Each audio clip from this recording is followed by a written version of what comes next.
It's Cheers' final season, only 11 new episodes left. But look who's back. And guess what he wants? Small change purse. With $6 million bucks. The search is on. Big bucks or bust on all new Cheers. Then Alex heats up some sibling rivalry. I really find only one of you attractive. Wings right after an all-new Cheers, NBC Thursday.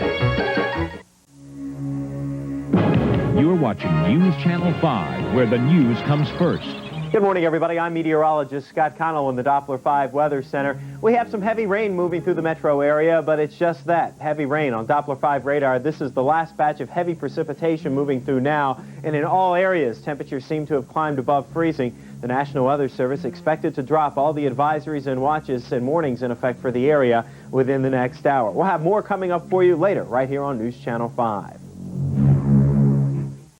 This News Channel 5 update is sponsored by Lazy Boy Furniture Galleries. How would you like to win a trip to go behind the scenes at the Oprah Winfrey Show in Chicago? How can you win? It's easy. Pick up an entry at your neighborhood Schnucks or your nearest Subway sandwich shop. Send it in. Then watch Oprah weekdays at 4 on Channel 5. When you see your name, call us within 30 minutes and you and a guest will fly to Chicago, airfare courtesy of Southwest Airlines. You'll see a live taping of the Oprah Winfrey Show and enjoy lunch at Oprah's very own restaurant. Watch and win with Oprah at 4 on Channel 5. The Clinton inaugural continues. Here again are Tom Brokaw and Bryant Gumbel. The motorcade from the White House to the Capitol now on the final leg of this momentous trip that it is making, escorted by outriders and by very heavy security, both in the motorcade and along the entire route. The final 55 minutes of the administration of George Herbert Walker Bush, just 55 minutes away from the beginning of the administration of Bill Clinton. Tom, it's somewhat interesting, as we disappeared for station break before, you noted that once upon arrival at the Capitol, while most will go to their positions at the podium, at the stand rather, the principals will go to holding rooms in the Capitol. Surprisingly, it was George Bush who asked for separate holding rooms. We understand that is unusual, that in the past they were held in en masse, but that George Bush had asked for separate holding rooms, and so the Bushes will go to one, the Clintons to another, and the Gores to another. And so you've got to think that maybe George Bush is anticipating these final moments will be somewhat emotional. He is an emotional man. You know, we've seen him on many occasions, especially with military forces and other moments in his presidency when he begins to weep and his voice breaks. NBC's Bob Kerr is down there on the parade route right now. Bob? Well, actually, Tom, I'm right outside the door at the Capitol where everyone will be going in. We see the lead motorcycles now, the security detail coming in, and soon we'll be following all those cars. You were speculating a little while about how interesting the conversations must be and have been in history when the president-elect rides with the president up to this occasion. And we were speculating up here that one of the interesting things might even be in that there's one car, I guess, that's carrying all the children, Chelsea Clinton and the Gore children. I wonder if they fought over what to listen to on the radio as they were coming up here. Anyway, here they come, Tom, and the first car, of course, is President-elect Clinton and President Bush. They're going into what's called the law library door, which is the original Supreme Court of the United States. This is where it first was, and they go in that entrance.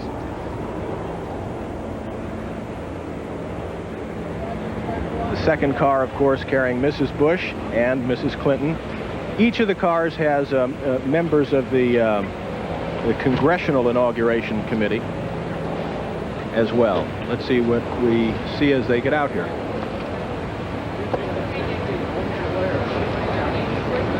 These are exceptional moments. All the dignity and the power of the United States and the essence of democracy played out right here. All right. Outgoing president and the incoming president riding in the same car to the nation's capital to begin the peaceful transformation of power. They are being met there by the Sergeant-at-Arms of the Senate and House, and from here they'll be proceeding to those separate holding rooms. Bill Clinton has chosen a blue tie for the occasion.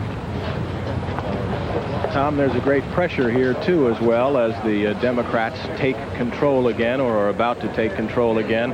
There's some accountability that comes with controlling both houses in the White House. No more political cover, no more finger pointing, no more excuses, really. One of the Clinton pollsters, Stan Greenberg, has said they are really on the line now. There has to be some movement here.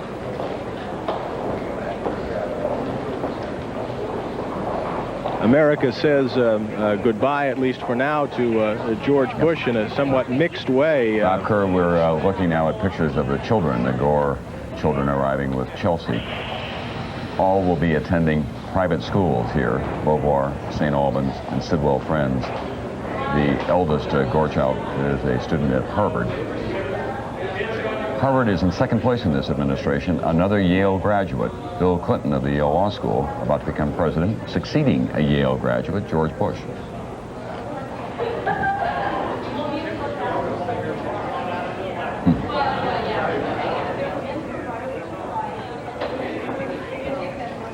Can you imagine, Tom, how Bill Clinton must be feeling at this moment? I mean, he was really dismissed as a long shot when he got into this. The man he rode up here with today was at 70% in the polls when Bill Clinton decided to get in the race. And now I guess the self-proclaimed comeback kid is here, ready to take the microphone and address the nation. We're now back outside on the platform as the members of the various parties begin to assemble there. While they're getting themselves into place and while the President-elect of the United States is composing himself finally, you're looking at Ron Brown, the new Commerce Secretary, outgoing Democratic National Chairman. That is your nation's capital, and we will continue with these festivities and this important occasion in just a moment. The presidential inaugural ceremonies are being sponsored in part by Ford and your Ford dealer. Have you driven a Ford lately? It's more than just a question. It's an answer.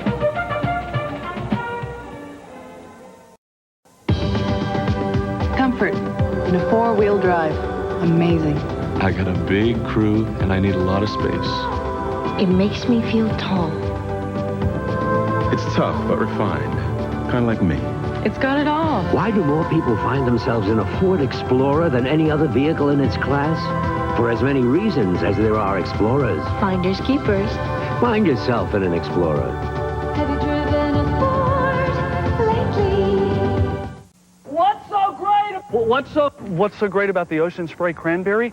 Perhaps we could put it this way. Bow, bow, bow, hoodoo, higga, bow, bow, bow, hoodoo, higga, bow, hoodoo, higga, bow, bow, bow.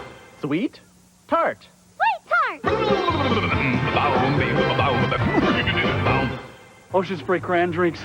It's amazing what a little cran can do. And now, there's a little cran for people on the go. Ocean Spray Singles. A quick reminder. Lubriderm lotion heals your dry skin and protects it. Remember, the one created for dermatologists is the one that heals and protects. See you later, alligator. Now for your bath. Lubriderm introduces the Loofah Bar with natural loofah to gently exfoliate for softer, smoother skin. See you later, alligator. The biggest medical news of the 90s may be a special group of vitamins called antioxidants, because healthy bodies need antioxidants like beta-carotene to help strengthen the body's natural defenses against cell damage. Centrum contains the complete antioxidant group, plus more vitamins and minerals than any leading brand. So eat right, and to supplement your diet, take Centrum, more complete from A to zinc, and with the complete antioxidant group, more important than ever.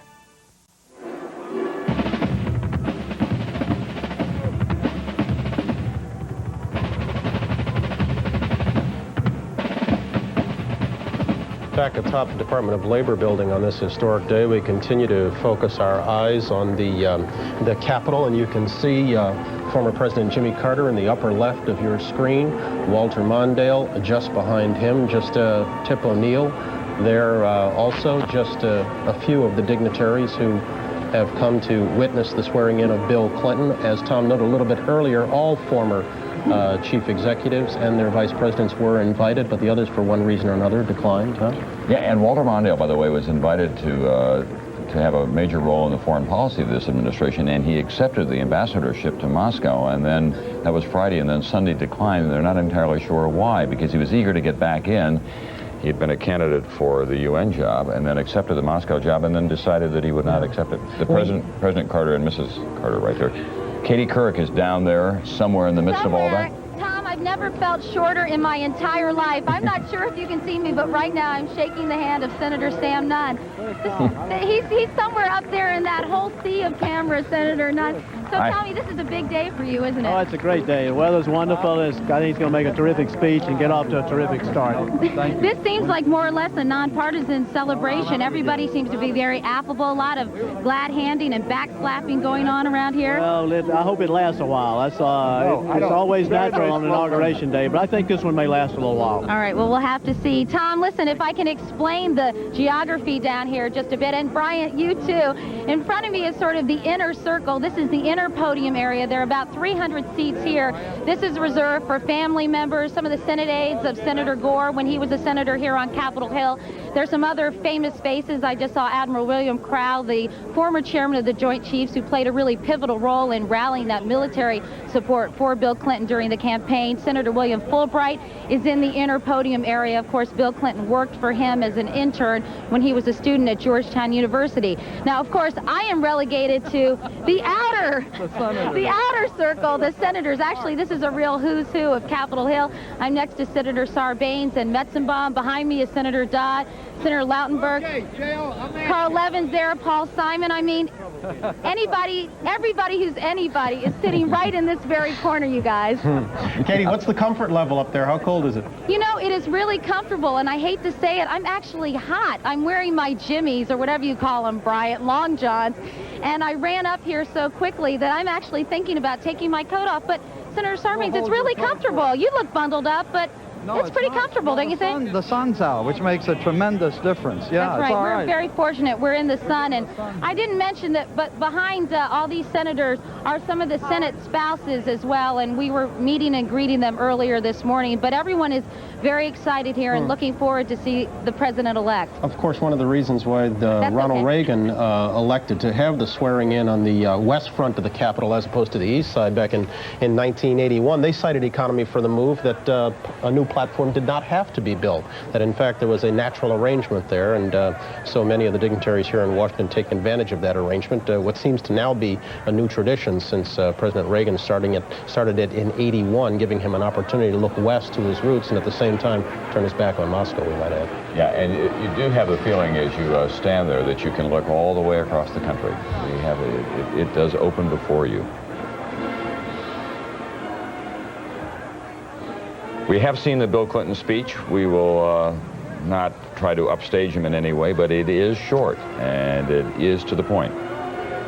And we'll be hearing it from Bill Clinton himself before too long. They are still in the holding room at the Capitol. The crowd is assembling. Everything is in order. It's quiet in the world for this transformation of power. January 20th, 1993. We'll be back right after this.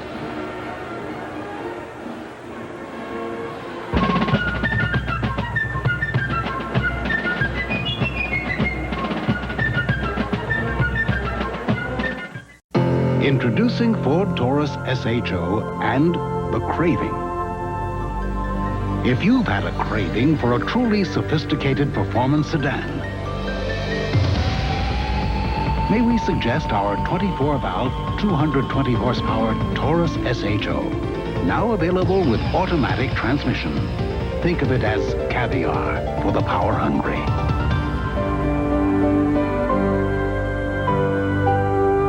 Dad, could you leave the door open a crack? How's that? Could you check the closet one more time? Nothing here. Are you sure there's nothing under my bed? Nope, no monsters here. Okay? Okay. Good night, buddy. Dad? Yeah? Could you leave the hall light on?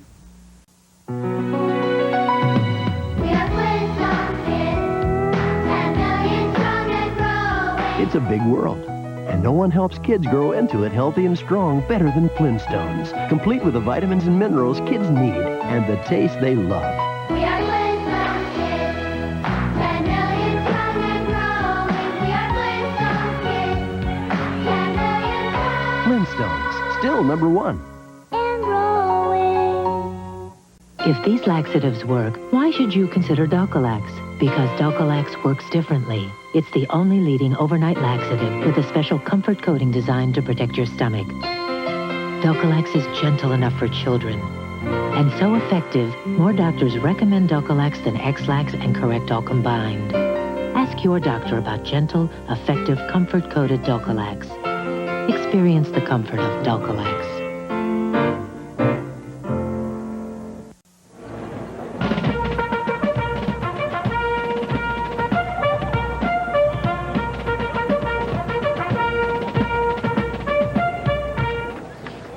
We're back at the nation's capital.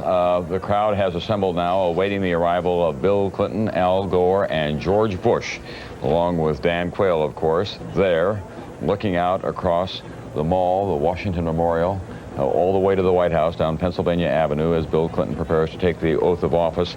We should be seeing them in the next just few moments. George Bush was in office only 4 years, but what an exceptional time that was in the world, Bryant. We tend to forget that in the last 4 years, Gorbachev was removed from office. The USSR collapsed. The Berlin Wall came down. East Germany was dissolved. Czechoslovakia and the satellites of the Soviet Union embraced democracy. We had a war in the Persian Gulf, and at this moment we have a bloody tribal war in what used to be Yugoslavia, and American Marines on the ground in Somalia, to say nothing of a still simmering war with Iraq.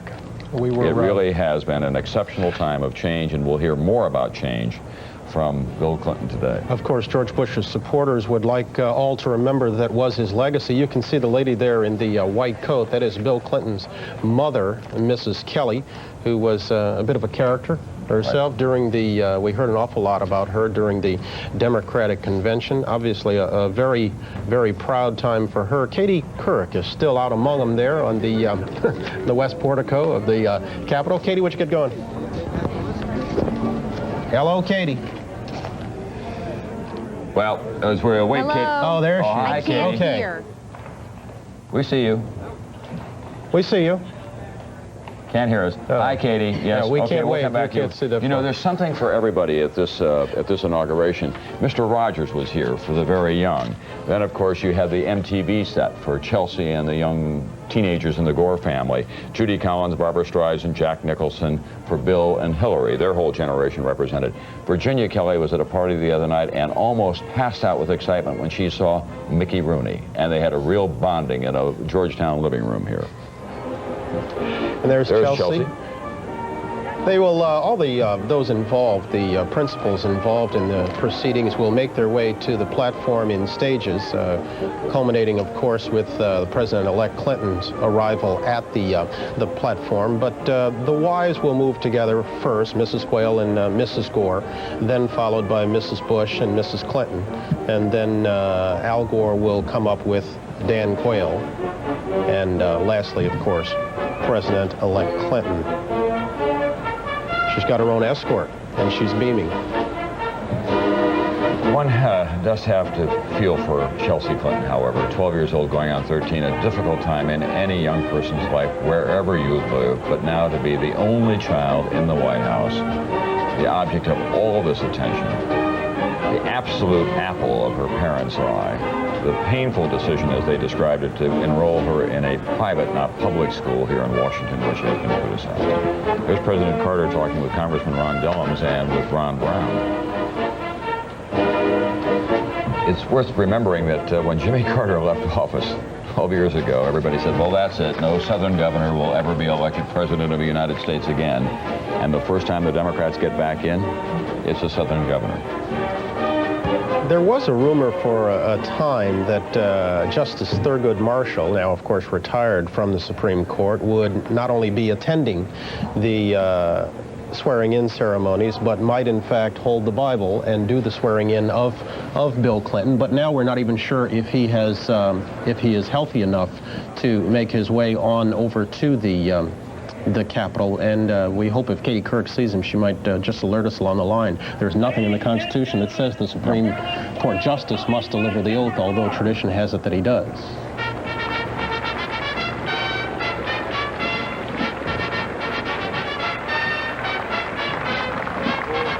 You can see Mrs. Quayle being escorted to her position. Barbara Bush, who was one of the most popular first ladies,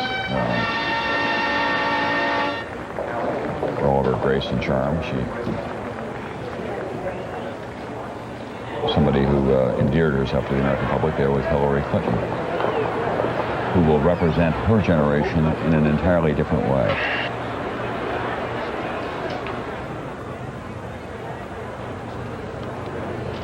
Bush has said that she's often told her children that she married the first man she ever kissed.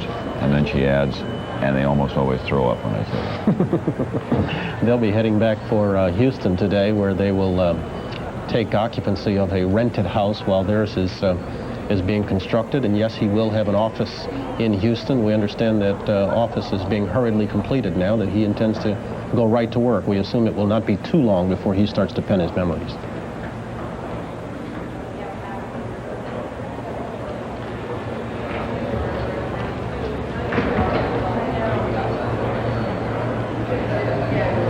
Times have changed. Thomas Jefferson, who was one of Bill Clinton's political heroes, of course, an icon for all Americans, when he was sworn in as President of the United States, walked back across the Capitol Plaza to his boarding house.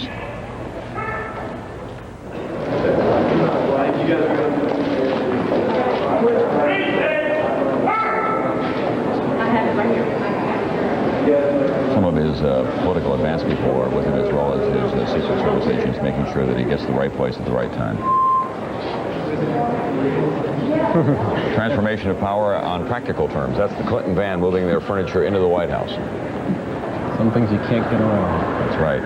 But you know, it's always good to be otherwise occupied on moving day. And Bill Clinton can say, gee, I wanted to help guys, but I was up at the Capitol. I had other things that I had to do.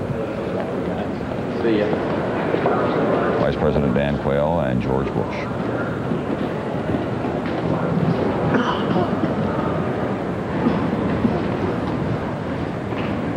Okay, Dan Quayle, we understand that following the ceremonies today, we'll head out to Andrews Air Force Base, and there too, Tom, head down to Florida to be tutored in his golf with a good friend named Jim McLean, a teaching pro down there, and then he's going to try to make his way on out to the golf course and see if he can get his handicap in some kind of decent shape. John Chancellor, what about the political future of Dan Quayle? The political future of Dan Quayle resembles at this point the political future of Richard Nixon. And when Nixon stopped being vice president and went more or less into the wilderness for about 8 years and came back and got himself elected president of the United States. That must be in Al Gore's mind, some of these things, what happens to vice presidents, either moving up or moving on later. Quayle says he will not run for the seat of governor of Indiana, which Evan Bayh's seat, which will be open in 1996.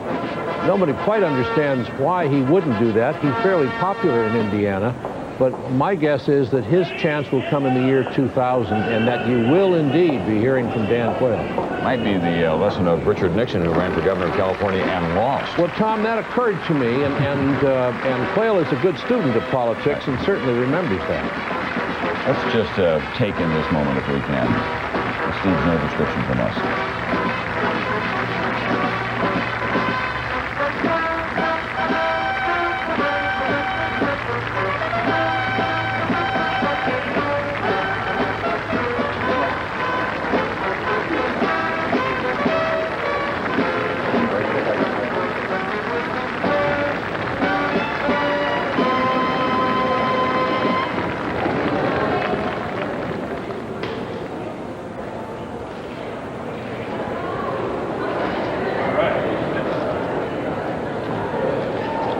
Bush and Bill Clinton were never together in the holding room, we're told, and for all the descriptions of having an administration that looks like America, for this occasion at least, we have a whole lot of white males and ties.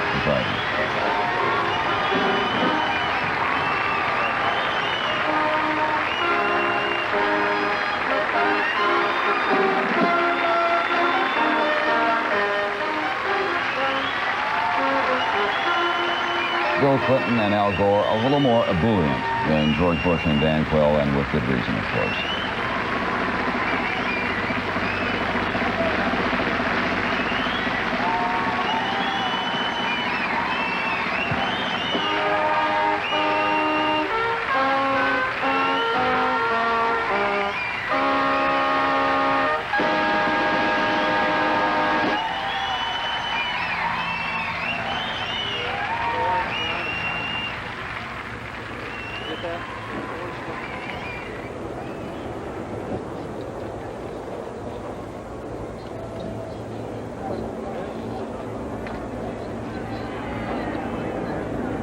Back very close to schedule now. We'll be hearing from Senator Wendell Ford, who will call the proceedings to order, the Democrat of Kentucky.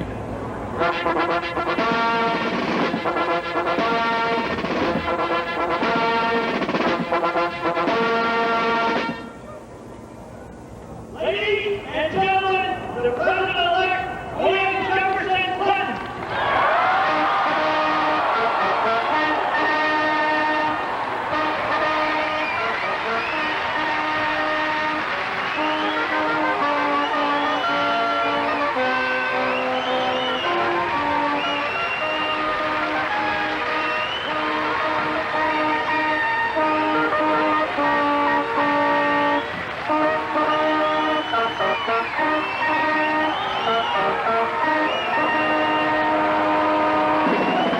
Years old, and he has spent almost every waking moment of his adult life preparing for this moment.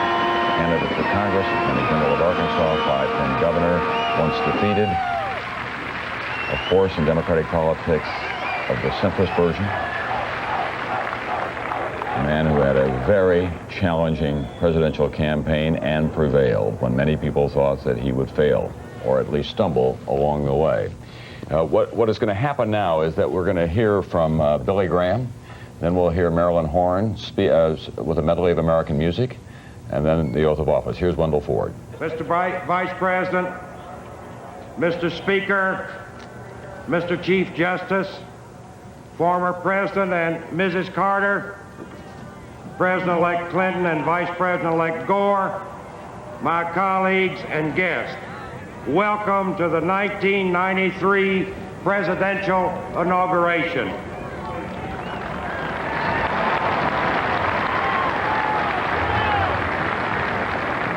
Today, our nation bids a gracious goodbye to an outgoing administration and warmly welcomes in a new one as William Jefferson Clinton takes office as the 42nd President of the United States. This peaceful and orderly transfer of power that we will soon witness is a remarkable tribute to the genius of the Constitution and the enduring strength of our political system and our proud national heritage. Indeed, the eyes of the nation and the world are on us now as we prepare to inaugurate William Jefferson Clinton as President and Albert Gore Jr. as Vice President of these United States.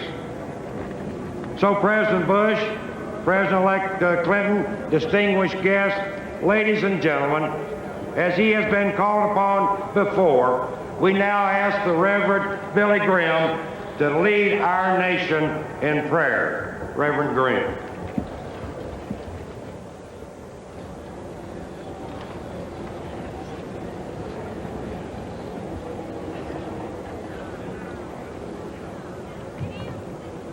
Shall we pray?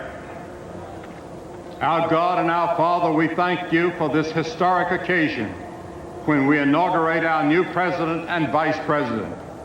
We thank you for the moral and spiritual foundations which our forefathers gave us and which are rooted deeply in Holy Scripture. Those principles have nourished and guided us as a nation in the past. But we cannot say that we're a righteous people, for we are not. We've sinned against you. We've sown to the wind and are now reaping the whirlwind of crime, drug abuse, racism, immorality, and social injustice. We need to repent of our sins and turn by faith to you.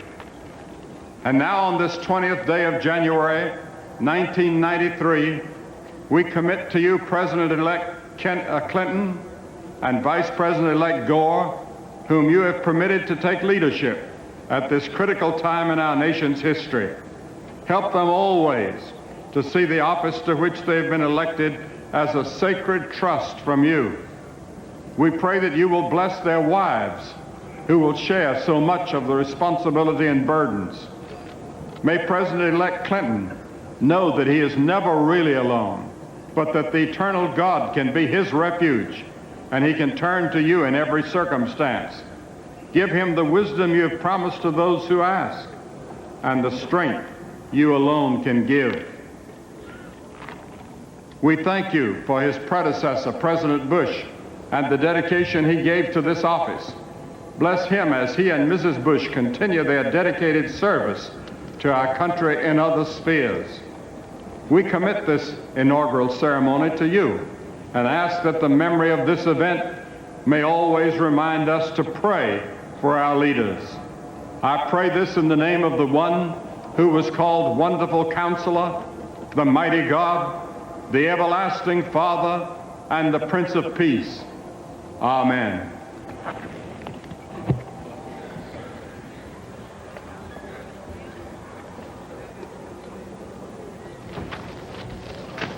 Reverend Billy Graham.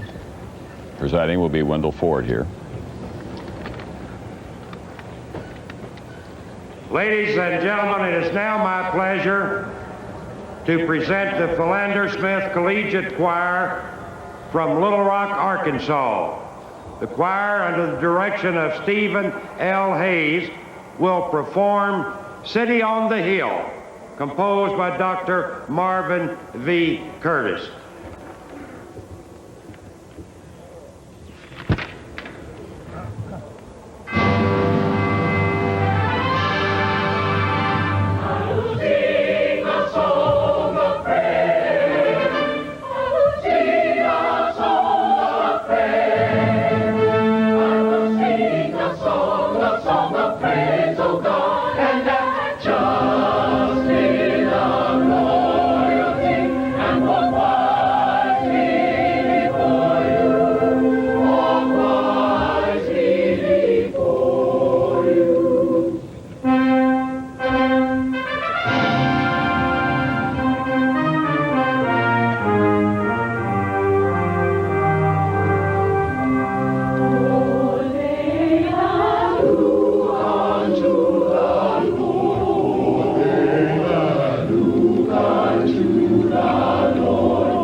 Smith College, located in Little Rock, Arkansas.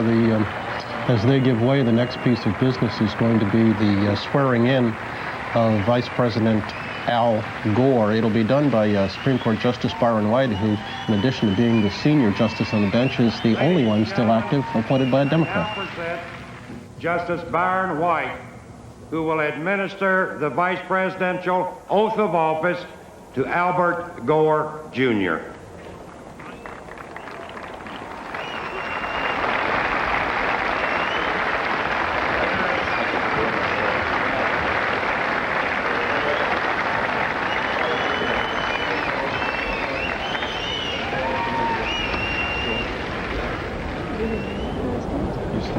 Went to Harvard, went to Vietnam.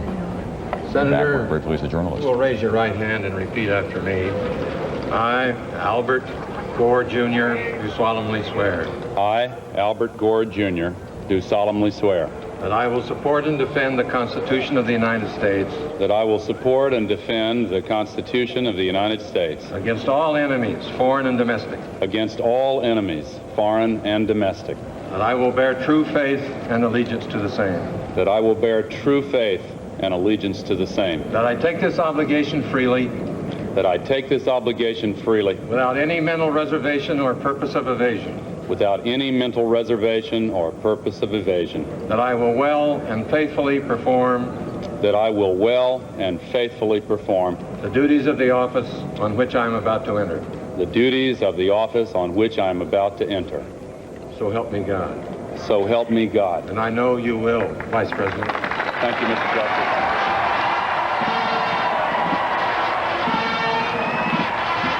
A new man is one heartbeat away from the presidency.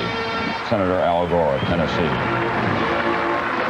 Expert on arms control on Capitol Hill and a dedicated environmentalist who wrote a very impressive book on the subject about the challenges ahead for the world. Some believe that his approach is too radical, but he feels so strongly about global warming, the place of the internal combustion engine, and government policies in preserving the environment.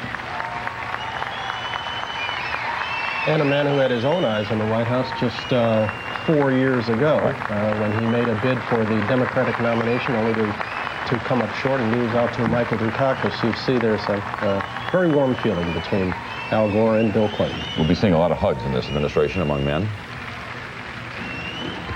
Ladies and gentlemen, we are honored to have one of the world's best-known sopranos participating in today's ceremony, who will perform an American medley that includes Simple Gifts by Aaron Copland and Make a Rainbow by Portia Nelson. From the Metropolitan Opera, ladies and gentlemen, please welcome Marilyn Horne.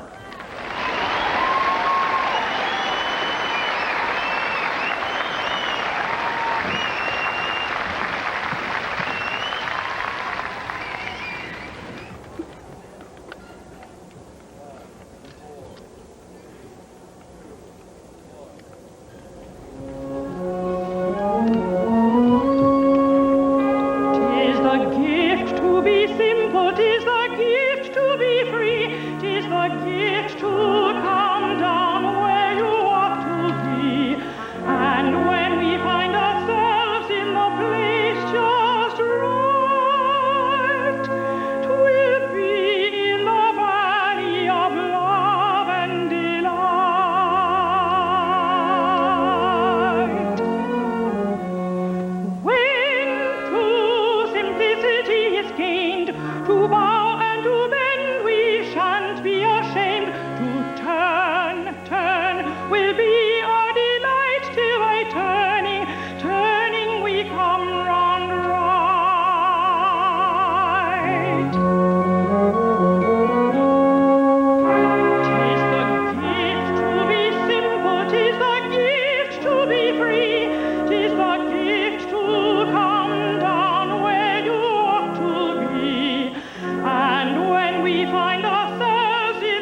Bill Clinton's favorite classical artist. You'll recall that she sang for him at the convention last summer. She happened to be in our makeshift studio a little bit earlier today. She said her only complaint was she'd had so little sleep. You see, she's only had 2 hours a night since she hit town.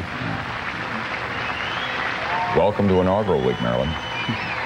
This is going to be a very musical administration. It's important to Bill Clinton, and he has here this week, among others, Kathleen Battle, Aretha Franklin, Barbra Streisand, Michael Bolton, Judy Collins, Bob Dylan, Fleetwood Mac reunited, Michael Jackson. We'll be hearing a lot of American music in the next 4 years. I mean, there's one event Madonna missed.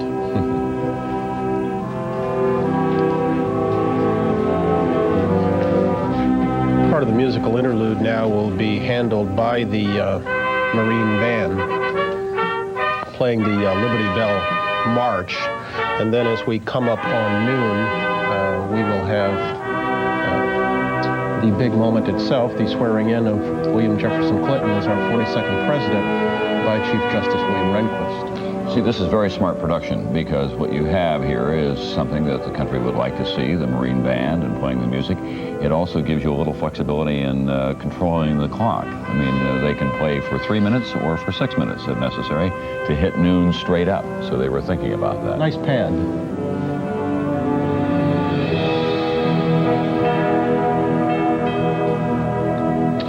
Before this day is out, I wouldn't be surprised if we hear Bill Clinton back on the saxophone again. Tonight he's going to be visiting the MTV Ball, and the informed speculation is that he may sit in on a set or two.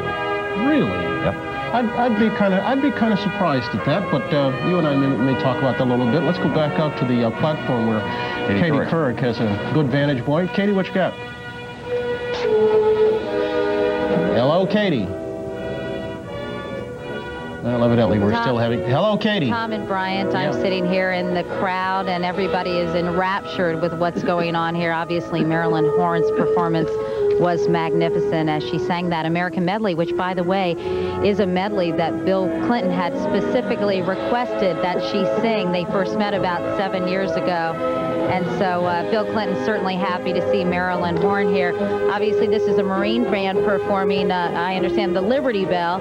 And in just a moment, we're waiting for Senator Wendell Ford from Kentucky, who is chairman of the Committee on Inaugural Celebrations. Yes, there is a committee named that. He'll be introducing Chief Justice Rehnquist, who will then be swearing in President-elect, soon-to-be President Bill Clinton.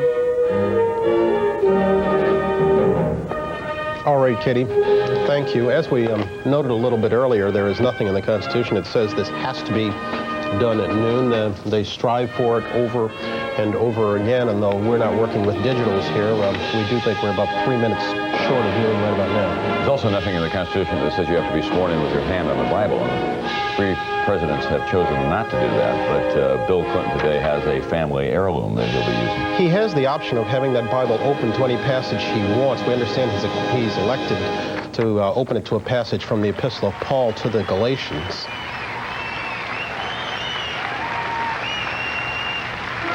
That passage reads in part, "For he that soweth to his flesh shall of the flesh reap corruption, but he that soweth to the Spirit shall of the Spirit reap life everlasting." And it was Lady Bird Johnson who was the first wife to hold the Bible for the swearing in of a president. That's a tradition that has been continued since, and we expect that we'll see Hillary Clinton here as well.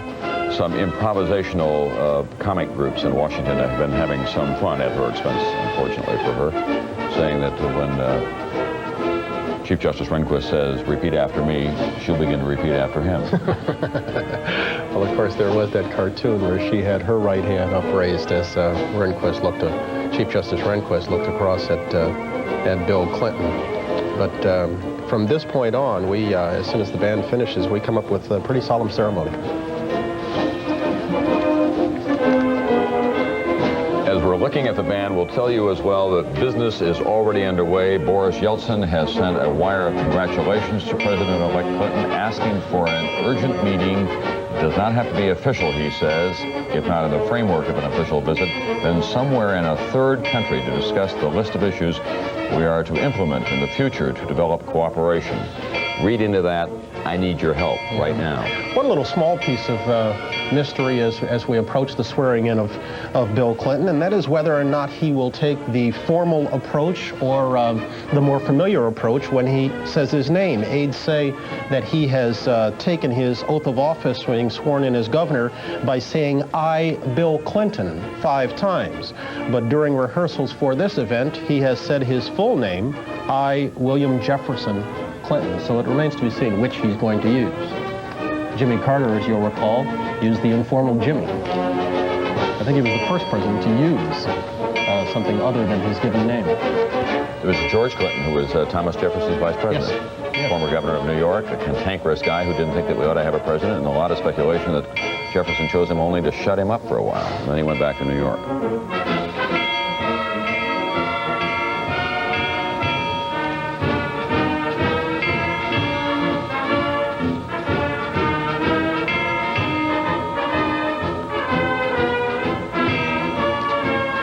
I'm calling on my memory and my mind's eye to look out across this crowd. I think that this is the largest inaugural crowd that I can remember since 1980 when Ronald Reagan was sworn in. I mean, they reached all the way past the reflecting pool and well onto the mall, starting back down toward Pennsylvania Avenue, and the parade route looks pretty considerable as well. Maybe you can answer this for me, Tom. I'm not sure. How far does the loudspeaker system, the PA system, extend out from the Capitol building?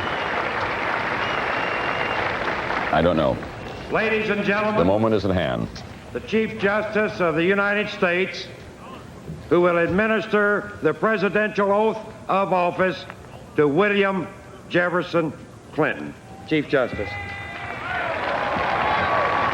And that court presided over by Bill Rehnquist could come in for some very dramatic changes in the administration of Bill Clinton. He is determined to put his stamp on the Supreme Court of the United States. Governor, are you ready to take the oath? I am. Will you please raise your right hand and repeat after me? I, William Jefferson Clinton, do solemnly swear. I, William Jefferson Clinton, do solemnly swear that I will faithfully execute the office of President of the United States. That I will faithfully execute the office of President of the United States. And will to the best of my ability. And will to the best of my ability. Preserve, protect, and defend the Constitution of the United States. Preserve, protect, and defend the Constitution of the United States. So help me God. So help me God. Congratulations.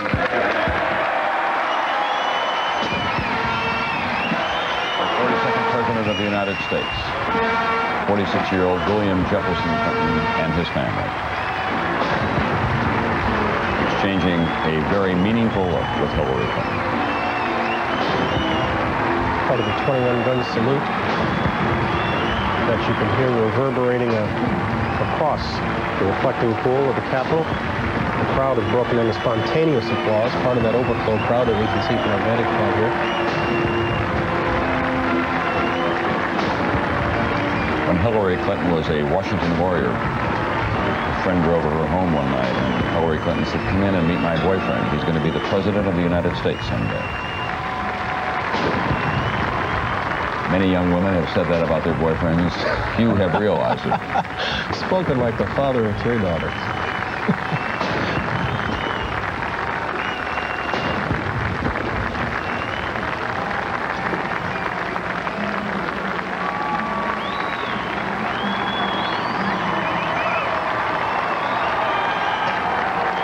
A moment to be treasured. Every 4 years, we have this occasion, the inauguration of a new president. In this case, the changing of administration, a passage of one generation to another, done with order and in a peaceful way and with goodwill.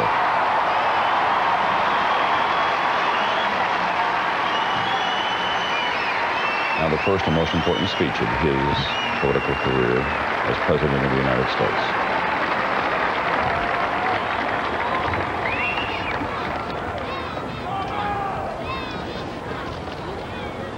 My fellow citizens, today we celebrate the mystery of American renewal. This ceremony is held in the depth of winter, but by the words we speak and the faces we show the world, we force the spring. a spring reborn in the world's oldest democracy that brings forth the vision and courage to reinvent America. When our founders boldly declared America's independence to the world and our purposes to the Almighty, they knew that America, to endure, would have to change. Not change for change's sake, but change to preserve America's ideals: life, liberty, the pursuit of happiness. Though we march to the music of our time, our mission is timeless. Each generation of Americans must define what it means to be an American. On behalf of our nation, I salute my predecessor, President Bush, for his half-century of service to America.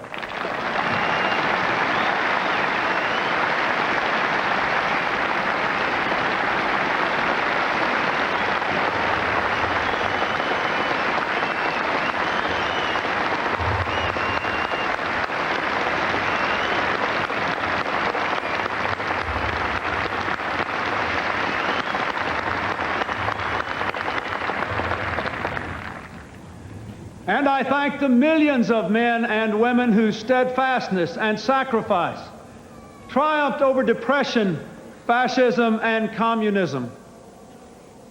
Today, a generation raised in the shadows of the Cold War assumes new responsibilities in a world warmed by the sunshine of freedom, but threatened still by ancient hatreds and new plagues. Raised in unrivaled prosperity, we inherit an economy that is still the world's strongest, but is weakened by business failures, stagnant wages, increasing inequality, and deep divisions among our own people. When George Washington first took the oath I have just sworn to uphold, news traveled slowly across the land by horseback and across the ocean by boat. Now the sights and sounds of this ceremony are broadcast instantaneously to billions around the world. Communications and commerce are global. Investment is mobile. Technology is almost magical. And ambition for a better life is now universal. We earn our livelihood in America today in peaceful competition with people all across the earth. Profound and powerful forces are shaking and remaking our world. And the urgent question of our time is whether we can make change our friend and not our enemy. This new world has already enriched the lives of millions of Americans who are able to compete and win in it. But when most people are working harder for less, when others cannot work at all, when the cost of health care devastates families and threatens to bankrupt our enterprises great and small, when the fear of crime robs law-abiding citizens of their freedom, and when millions of poor children cannot even imagine the lives we are calling them to lead, we have not made change our friend. We know we have to face hard truths and take strong steps, but we have not done so. Instead, we have drifted, and that drifting has eroded our resources, fractured our economy, and shaken our confidence. Though our challenges are fearsome, so are our strengths. Americans have ever been a restless, questing, hopeful people, and we must bring to our task today the vision and will of those who came before us. From our revolution to the Civil War, to the Great Depression, to the Civil Rights Movement, our people have always mustered the determination to construct from these crises the pillars of our history. Thomas Jefferson believed that to preserve the very foundations of our nation, we would need dramatic change from time to time. Well, my fellow Americans, this is our time. Let us embrace it.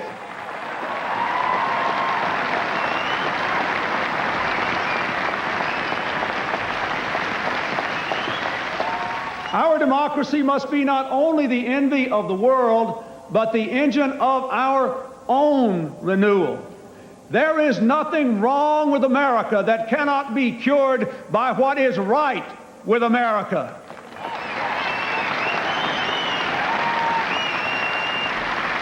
And so today we pledge an end to the era of deadlock and drift, and a new season of American renewal has begun.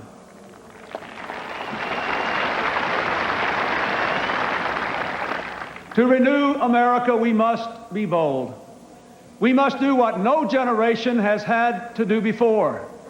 We must invest more in our own people, in their jobs, and in their future, and at the same time, cut our massive debt. And we must do so in a world in which we must compete for every opportunity. It will not be easy. It will require sacrifice. But it can be done, and done fairly. Not choosing sacrifice for its own sake, but for our own sake. We must provide for our nation the way a family provides for its children. Our founders saw themselves in the light of posterity. We can do no less. Anyone who has ever watched a child's eyes wander into sleep knows what posterity is. Posterity is the world to come, the world for whom we hold our ideals, from whom we have borrowed our planet, and to whom we bear sacred responsibility. We must do what America does best, offer more opportunity to all, and demand more responsibility from all.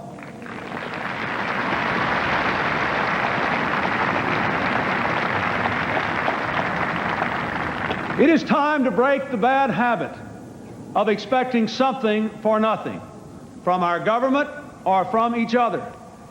Let us all take more responsibilities, not only for ourselves and our families, but for our communities and our country.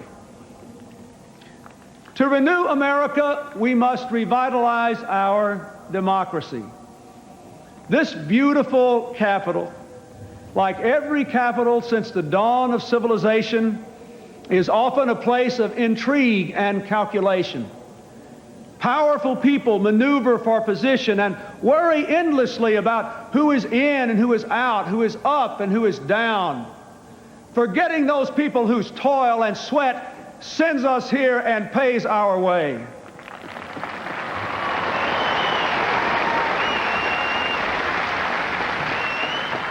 Americans deserve better.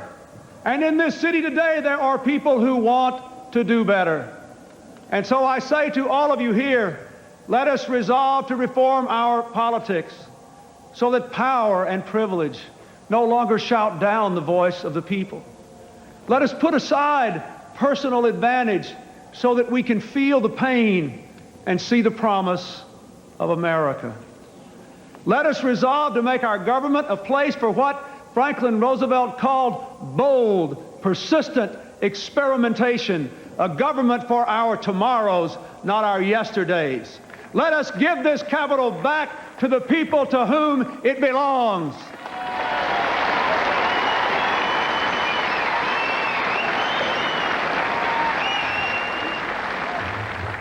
To renew America, we must meet challenges abroad as well as at home. There is no longer a clear division between what is foreign and what is domestic. The world economy, the world environment, the world AIDS crisis, the world arms race, they affect us all. Today, as an old order passes, the new world is more free but less stable. Communism's collapse has called forth old animosities and new dangers. Clearly, America must continue to lead the world we did so much to make. While America rebuilds at home, we will not shrink from the challenges nor fail to seize the opportunities of this new world. Together with our friends and allies, we will work to shape change lest it engulf us. When our vital interests are challenged or the will and conscience of the international community is defied, we will act. With peaceful diplomacy whenever possible, with force when necessary. The brave Americans serving our nation today in the Persian Gulf, in Somalia, and wherever else they stand are testament to our resolve. But our greatest strength is the power of our ideas, which are still new in many lands. Across the world, we see them embraced and we rejoice. Our hopes, our hearts, our hands are with those on every continent who are building democracy and freedom. Their cause is America's cause. The American people have summoned the change we celebrate today. You have raised your voices in an unmistakable chorus. You have cast your votes in historic numbers, and you have changed the face of Congress, the presidency, and the political process itself. Yes, you, my fellow Americans, have forced the spring. Now we must do the work the season demands. To that work I now turn with all the authority of my office. I ask the Congress to join with me. But no president, no Congress, no government can undertake this mission alone. My fellow Americans, you too must play your part in our renewal. I challenge a new generation of young Americans to a season of service, to act on your idealism by helping troubled children, keeping company with those in need, reconnecting our torn communities. There is so much to be done. Enough indeed for millions of others who are still young in spirit to give of themselves in service too. In serving, we recognize a simple but powerful truth. We need each other, and we must care for one another. Today, we do more than celebrate America. We rededicate ourselves to the very idea of America. An idea born in revolution and renewed through 2 centuries of challenge. An idea tempered by the knowledge that but for fate, we, the fortunate and the unfortunate, might have been each other. An idea ennobled by the faith that our nation can summon from its myriad diversity the deepest measure of unity.